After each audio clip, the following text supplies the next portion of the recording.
নমস্কার। আপনারা সবাই জানেন যে আমাদের ছোট্ট রাজ্য ত্রিপুরা রাজ্যের একটি মেয়ে মনুশ্রী, যার বয়স এখনও মোটে 2 বছর হতে চলছে। তার একটা বিশেষ রোগ হয়েছে। তো তার জন্য প্রচুর প্রচুর টাকা প্রয়োজন, যা আমাদের বা ওদের মতো মধ্যবিত্ত শ্রেণীর মানুষের পক্ষে সম্ভব না। তো ওর চিকিৎসার জন্য আমরা এই স্বামী বিবেকানন্দ এএলএফের সদস্যরা মিলে একটা উদ্যোগ নিয়েছি যে আমাদের এখানে 6 নম্বর ওয়ার্ডের যে এসএসজি গ্রুপগুলো আছে, ওই গ্রুপগুলোর থেকে আমরা যে এই মাসের সঞ্চয়ের বা এই যে লাভ্যাংশটা, ওই লাভ্যাংশটা এই মনশ্রীর নামে দান করব ওর চিকিৎসার জন্য।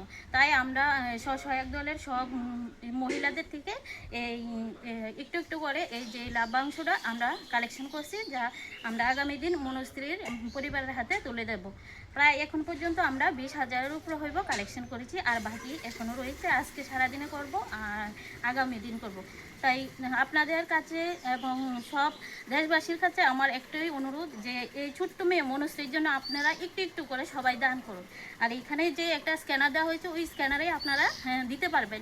যে স্ক্যানারে দিলে ডাইরেক্ট মনশ্রীর বাবার স্ক্যানারিটা দেওয়া হয়েছে, ওইখানে মনশ্রীর কাছে বুঝে যাবে। তো এই সকলের কাছে অনুরোধ, আপনারা সবাই এগিয়ে আসুন এবং ওই ছোট্ট মেয়েটাকে একটু বাঁচার জন্য সাহায্য করুন। Thank you.